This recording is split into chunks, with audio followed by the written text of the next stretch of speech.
먼저 오늘 말씀을 우리가 한번 쭉 보면요, 명절에 온 큰 무리라고 그렇게 기록되어 있습니다. 6월절 기간이거든요. 유대인의 큰 명절이잖아요. 6월절 출애굽할 때 양의 피를 문기둥과 문설주에 발랐을 때 장자의 죽음을 피했던 그 날을 기념하는 6월절, 너무나 중요한 절기이기 때문에 하나님께서 이 6월절을 지키라고 말씀을 하셨고, 6월절이 되면 이스라엘 안에 있는 사람들뿐만 아니라 이스라엘 밖에 있는 사람들도 예루살렘 성전으로 나오게 되기 때문에 그 6월절 명절에 큰 무리가 예루살렘에 있었다라고 하는 겁니다. 그런데 그 6월절에 예수님께서 예루살렘으로 오신다라는 이야기를 듣고 사람들이 더욱더 몰려들게 된 것이죠. 예수님의 명성이 이미 이스라엘의 가장 북쪽 지역인 갈릴리에서부터 소문이 퍼져나가서 예루살렘까지 예수님의 소문을 다 듣고 알고 있었기 때문에 예수님께서 예루살렘에 오신다는 것은 굉장히 큰 이슈였음을 알 수가 있습니다. 그래서 예수님을 맞이하게 되는데 맞이하는 모습이 구체적으로 나와 있습니다. 종려나무를 가지고 맞으러 나갔다. 다른 마태, 마가, 누가복음에 비해서 요한복음은 이 예루살렘 입성에 대해서 조금 더 단순하게 기록하고 있습니다. 간단하게 기록하고 있기 때문에 사도 요한이 이 예수님의 예루살렘 입성을 간단하게 기록했다는 것은 더 중요한 것만 남겨놓았다라고 볼 수가 있잖아요. 그래서 예수님께서 제자들에게 명령해서 나귀를 가져오라고 하는 내용이라든지 이런 내용은 다 언급하지 않고 이 종려주일에 가장 핵심적인 내용을 말씀하고 있기 때문에 6월절에 많은 사람들이 모여들었고 예수님이 오신다는 소식을 듣고 사람들이 예수님을 맞이하러 모였다라고 하는 것이고, 맞이하는 것 중에서 가장 중요한 도구는 종려나무 가지였다라고 하는 거죠. 그들의 겉옷을 예수님 밑에 깔기도 했는데 그 내용은 언급하지 않고요, 종려나무 가지를 가지고 맞으러 나갔다. 이 종려나무는 이스라엘 백성들의 국가를 상징하는 나무이고 승리와 번영을 상징합니다. 그래서 이 승리의 입성, 왕이 행차할 때 종려나무 가지를 들고 그렇게 환영하듯이 이러한 승리의 입성, 승리자가 예루살렘 성에 들어오는 것을 송축하는 도구가 이 종려나무 가지입니다. 그래서 레위기 23장에 보면 초막절, 7월 15일 초막절 또는 수장절, 우리로 말하면 추수감사절, 포도를 수확해서 저장하는 절기이고, 또 이스라엘 백성들이 광야에서 40년 동안 천막을 치고 장막을 치고 살았잖아요. 그것을 기념하는 초막절이라고도 하고 수장절이라고도 하는데, 거두어서 저장한다, 수장절. 그 초막절에 그 첫날 너희가 아름다운 나무 실과와 종려나무 가지와 무성한 나무 가지와 신의 버들을 취하여 너희의 하나님 여호와 앞에서 이레 동안 즐거워하라. 그러니까 나무 실과 종려나무 가지, 무성한 나무 가지, 신의 버들 모두 번성함을 상징하는 거잖아요. 그래서 초막절에 종려나무 가지를 흔들게 되는데, 이러한 종려나무 가지는 번영과 승리를 상징하게 됩니다.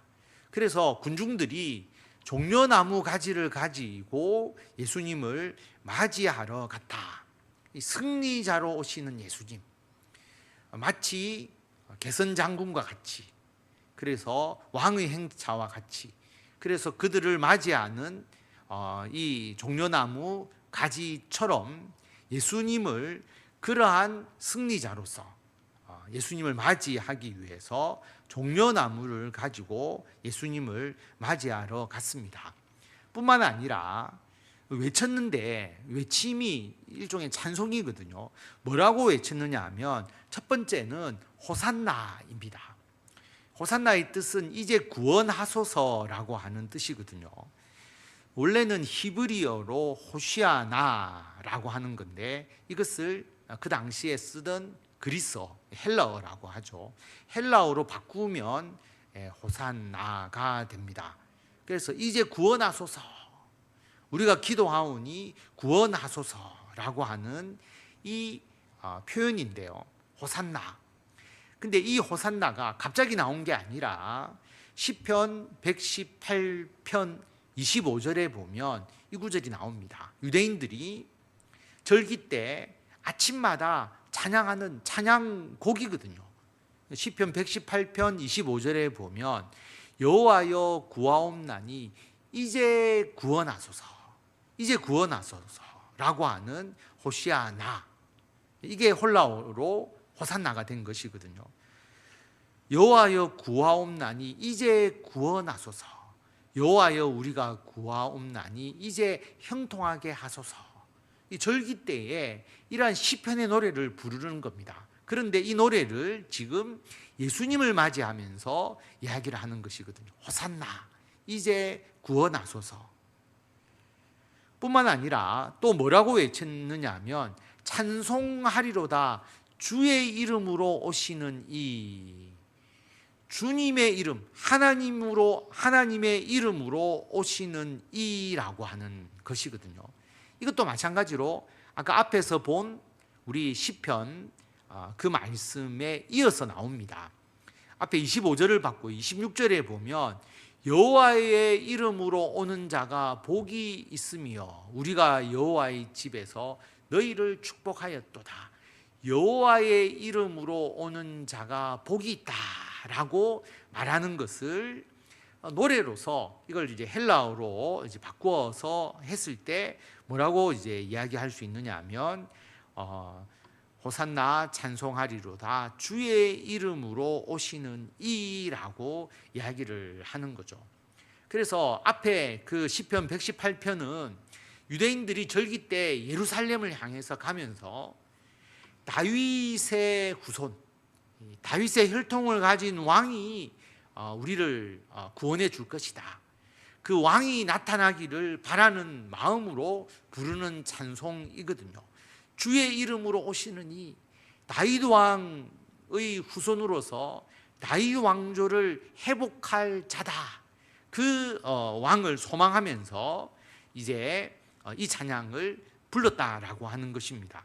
그래서 이스라엘 백성들이, 무리들이 이 찬송을 불렀다라고 하는 것은 예수님이 다윗 왕조를 이을 왕이시다, 그리고 예수님이 우리를 구원하시는 왕이시다.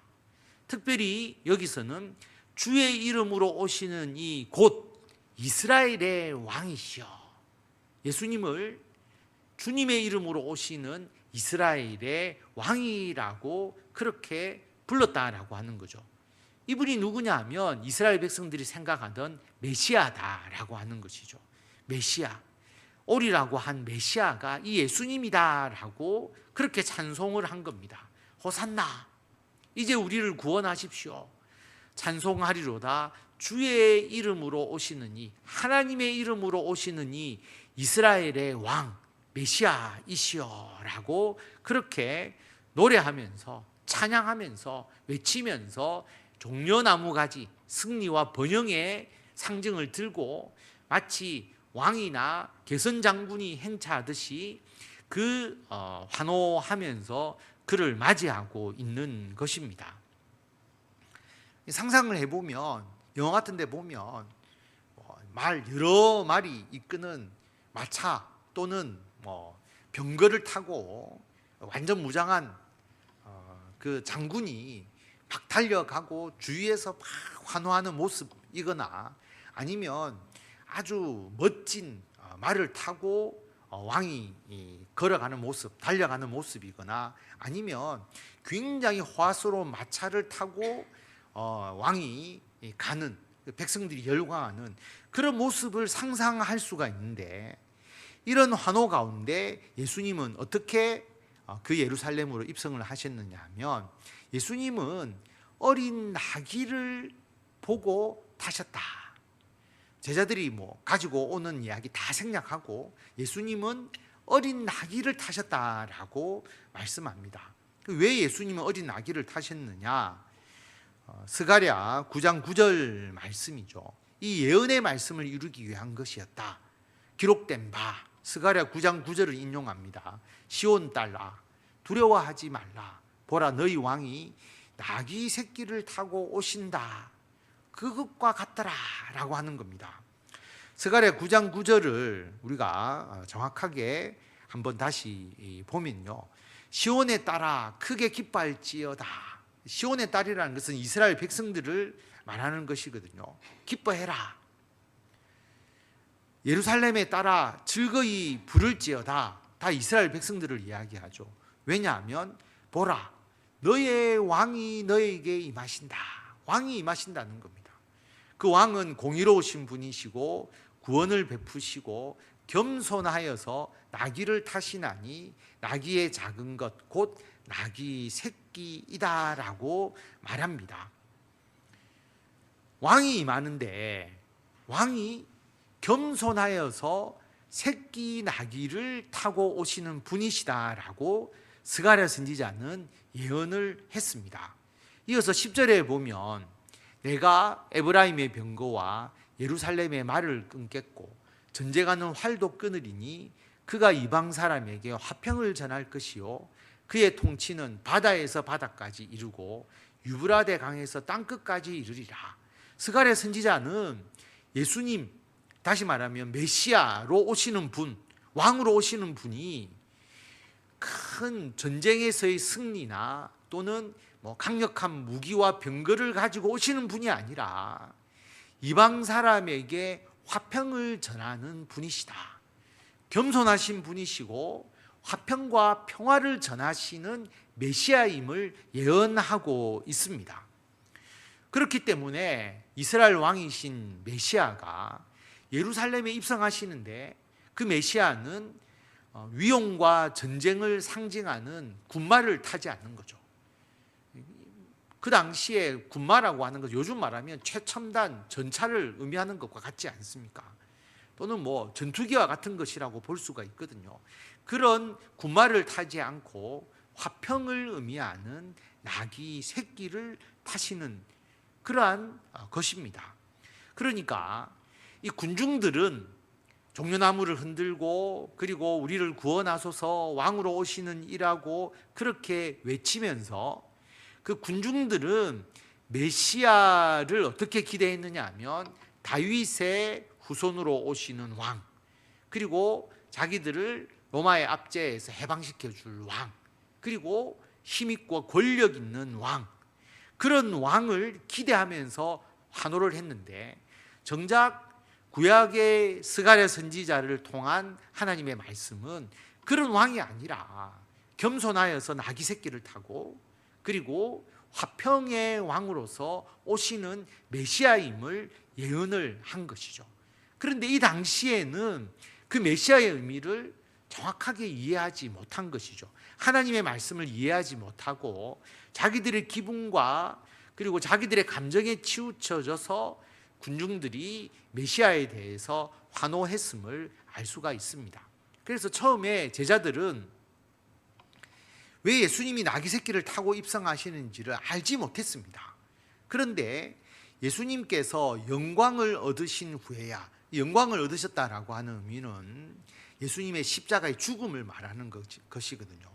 예수님이 십자가에 죽으셨다는 표현을 영광을 얻으셨다 또는 영화롭게 되셨다라고 성경에 표현을 합니다. 예수님이 십자가의 죽음, 예수님의 부활, 그리고 성령을 받게 되잖아요.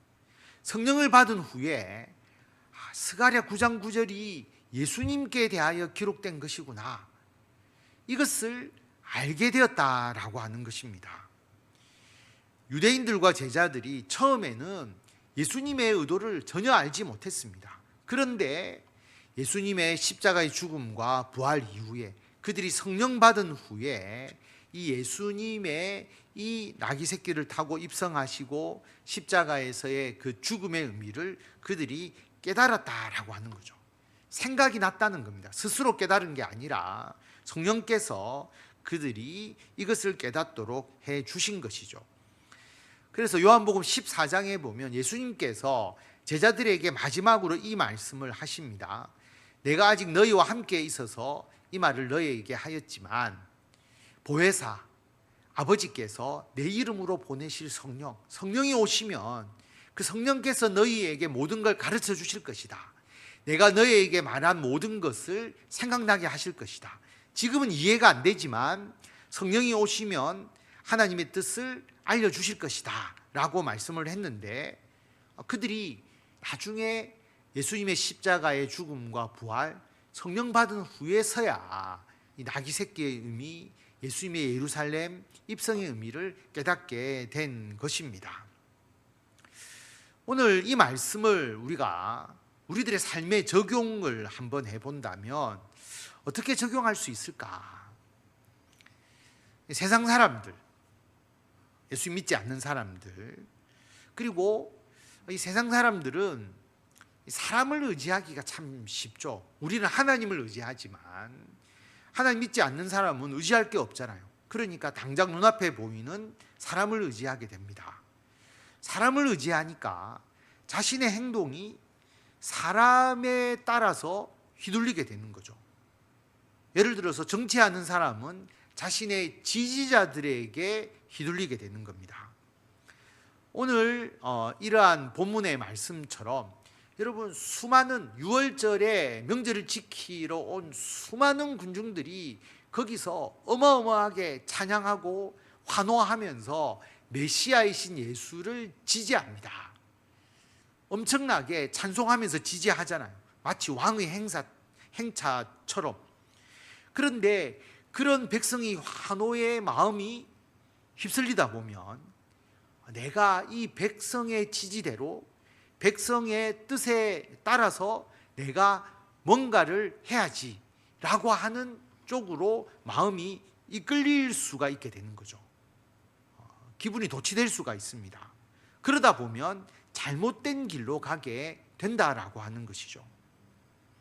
여러분, 백성이 그렇게 환호하고 열광적으로 지지한다고 해서 만약에 메시아로 온 사람이 그 백성들의 지지를 힘입어서 로마의 압제에서 해방시켜 줄 수 있을까요?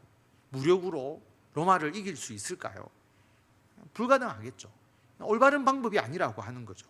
그런데 그 백성들은 메시아를 통해서 이스라엘이라는 정치적 나라의 회복을 열망했다라고 하는 것입니다. 하나님 뜻이 아닌 것뿐만 아니라 실제로 그 메시아가 군사력으로 로마에서 자기들을 벗어나게도 할 수가 없는 것이죠. 그런데 백성은 그것을 강력하게 열망했다라고 하는 거죠. 그래서 그 분위기에 휩쓸리면 오판하게 되는 것이죠. 정치도 마찬가지고요. 왜냐하면 이 국민의 마음이라는 것은 쉽게 바뀌거든요. 사람의 마음이라는 것은 순식간에 바뀌게 됩니다. 뿐만 아니라 정치뿐만 아니라 우리들의 삶 가운데서도 그렇습니다. 제가 아는 집사님 한 분이 예전에 그 우리나라 대기업의 그 하청을 받아서 생산하는 일을 열심히 했는데 그 거래처를 총괄하는 분이 와서 여기서 일하지 말고 사업을 하나 해라, 공장을 하나 이렇게 차려서 본인이 일을 하면 물량은 내가 책임져 주고 내가 반드시 물량을 주겠다. 그러니까 거기서 열심히 일을 하다 보는데 눈에 보이거든요. 저 사람이 물량을 계속 주겠다고 하고 나와서 하면 잘할 것 같으니까. 그래서 사업을 시작을 했습니다. 사업을 시작했는데 그 사람이 계속 그 물량을 줬을까요? 나중에는 그 말은 뭐 오대간데 없는 것이죠. 온데간데 없이 다 사라져 버리는 것이죠. 나중에는 뭐 나 몰라라 하면 끝이지 않습니까? 사람의 마음은 이 변심한다라고 하는 것이죠. 그래서 그 사람이 이렇게 물량을 주면 이 일을 하게 되면 안정적으로 크게 성공할 수 있다, 돈을 많이 벌 수 있다 생각하니까 그 기분에 도취되어서 그 일을 하게 되면 결국 나중에 실패하게 되는 것이죠. 여러분, 이런 일들이 우리 사회에 얼마나 많습니까? 우리가 코로나 때 마스크가 없어서 막 그렇게 어려움을 겪을 때 정부가 마스크 공장 허가해주면 그 마스크를 생산만 하면 정부가 이게 판로를 다 책임져 줄 것처럼 이야기를 했잖아요. 그러니까 그 정부 말 믿고 마스크 생산을 막 했던 분들은 순간적으로 마스크의 필요성이 확 떨어져 버렸죠. 정부가 책임져 줍니까? 여러분, 마스크 없어서 당장 죽을 것 같았던 그 시절에서 순식간에 마스크 눈에 잘 보지도 않는 그런 시대로 순식간에 바뀌어 버리니까 그 시설 투자한 분들이 굉장히 어려움을 겪었던 것이죠. 불과 얼마 전에 의대 증원하겠다, 많은 인원을 증원하겠다. 그래서 언론을 보니까 대학에서 대학 교수를 이미 뽑고요. 왜냐하면 아이들 교육시켜야 되니까 시설 투자를 엄청나게 했는데 내년에 다시 정원이 원상복구된다. 그 다음에 또 어찌 될지 모른다. 그러면 그 시설 투자를 한 대학과 그 뽑아온 교수는 어떻게 할 거냐. 예를 들어서 정원을 믿고 지금은 의대에 10명밖에 없는데 학생 수가 더 많이 올 거라고 생각하고 올해 학생을 교육하기 위해서 투자를 했는데 그게 안 되면 나중에 어떻게 될 수가 없는 것이죠. 그러니까 이러한 변동, 어떤 분위기에 휩쓸려서 그렇게 될 것이라고 생각하고 사람들이 환호하고 지지하고 그렇게 하니까 잘 될 거라고 생각을 했는데 이게 순식간에 마음이 바뀌어지는 것이죠. 그렇지 않습니까?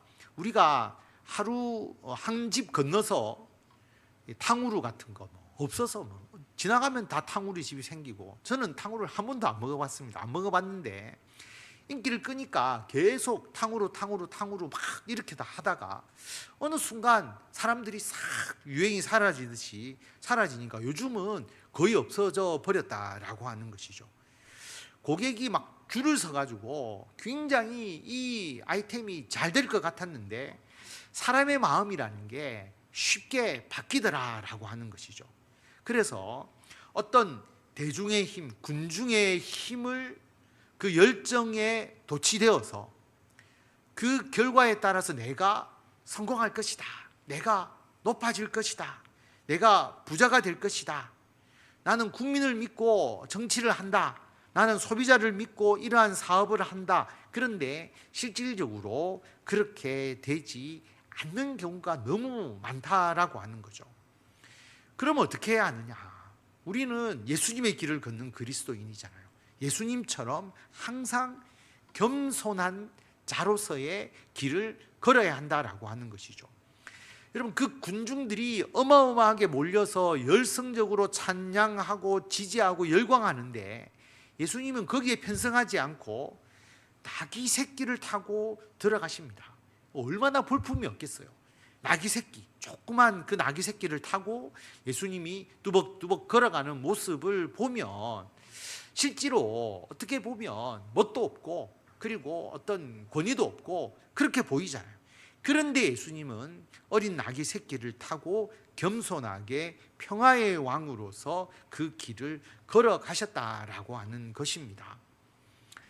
여러분, 사업을 하든 어떤 일을 하면 우리는 막 과시하고 싶은 욕구가 있잖아요. 그래서 벤처기업이나 어떤 사업을 딱 영위하는 사람들은 맨 처음에 자기를 과시해야 되니까 의리의리하게 사무실을 잘 꾸며놓고 좋은 차를 타고 그래야 우리나라는 좀 다른 사람한테 자기 사업하는 데 있어서 어떤 자기를 더 강하게 드러낼 수 있으니까 뭔가 보여주고 싶은 것이죠. 그런데 예수님은 군마를 타지 않고 나귀를 타고 가셨다. 그게 진정한 메시아였다라고 하는 것입니다. 우리는 그 메시아의 삶을 따라서 살아가는 그리스도인들이잖아요. 예수님은 그 길을 걸으셔서 십자가의 대속을 통해서, 십자가의 죽음을 통해서 우리들의 죄를 대신해서 죽으심으로써 우리들에게 구원을 베풀어 주셨습니다. 정치적 해방보다 더 중요한 그 삶을 영원한 생명으로 바꾸어 주신 것이죠. 우리가 그 길을 걷는 사람이지 않습니까? 우리가 겉으로 보면 보잘것없이 보이고 우리가 정말 어린 아기 새끼를 타고 가는 그러한 길을 걸어가는 자처럼 보이지만 우리가 하는 일은 어마어마한 일이죠.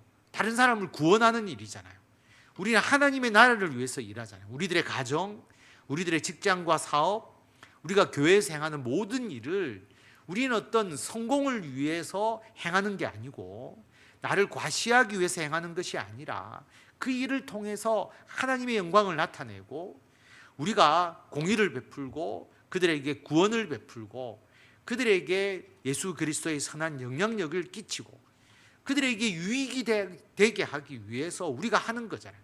그래서 우리가 하는 모든 가정, 직장과 사업, 우리 교회 일은 너무나 대단한 일입니다. 예수님의 십자가의 대속을 통한 구원의 길처럼 중요한 일이거든요. 우리는 그 일을 담대하게 하는 겁니다. 예수님은 예루살렘으로 들어가시잖아요. 예루살렘은 그 당시에 종교 지도자들 그리고 그 당시에 정치, 로마의 식민지 정치 세력들이 우글우글 거리는 곳인데 예수님은 자기를 죽이려는 그 세력 속으로 당당하게 들어갑니다. 여러분, 우리가 세상과 분리되어서 우리끼리 모여 있는 게 아니잖아요. 우리도 당당하게 세상으로 들어가서 우리가 거기서 직장 생활하고 사회 생활하고 우리가 거기서 구원과 공의를 베푸는 삶을 살아갑니다. 예루살렘에 입성하시는 예수님과 같이 우리도 세상 속에서 살아가죠. 그런데 그 모든 길은 겸손의 길이 되어야 한다라고 하는 겁니다. 세상 사람들의 열광과 세상 사람들이 보여주는 어떤 유행과 흐름과 세상 사람들이 우리를 향하여 보여주는 그 지지에 현혹되지 않고 우리는 하나님의 영광을 위해서 묵묵하게 겸손하게 그 길을 걸어가는 것입니다. 그게 우리가 걸어가야 될 예수님의 길이다라고 하는 것이죠. 그래서 오늘 스가랴 9장 9절에 보면 왕이 임하시는데 그 왕의 역할은 공의롭고 구원을 베푸는 겁니다. 우리가 그 일을 하는 거죠. 공의롭게 다른 사람에게 구원을 베풀고 예수 그리스도를 믿는 자로서 영향력을 세상의 빛으로 소금으로 우리가 발휘합니다. 그런데 사람들에게 동조되지 않습니다. 항상 겸손하여서 나귀 새끼를 타고 나아가는 그러한 우리들. 그런데 사람들은 변심하고 사람들은 언제든지 바뀔 수 있지만 하나님은 우리와 함께 하시고 우리를 높여주시죠. 그래서 자기 목적에 맞지 않으면, 자기 입맛에 맞지 않으면 언제든지 돌아서는 그 사람에게 의지하지 않고 우리는 하나님 중심으로 살아가는 겁니다. 여러분, 이렇게 호산나 다윗의 자손이라고 외치고 그리고 우리를 구원하소서 그리고 주의 이름으로 오시는 왕이시여라고 했지만 예수님이 자기의 의도하고 맞지 않으니까 빌라도 앞에서 예수를 십자가에 못 박으라고 외친 사람들이 바로 이 사람들이죠. 사람은 순식간에 바뀌었다라고 하는 겁니다. 그런데 예수님은 거기에 굴하지 않고 항상 겸손히 나귀 새끼를 타고 예수 그리스도의 십자가의 길을 걸으신 것처럼 우리도 그럼 세상이 어떻게 우리를 향해서 열광적 지지를 보내든 세상이 변심을 하든 세상의 유행과 세상의 흐름이 어떻든 간에 우리는 겸손히 정의롭게 하나님의 구원을 위해서 묵묵히 주님의 그 십자가의 길을 걸어가시는 저와 성도 여러분들이 다 되시기를 바랍니다.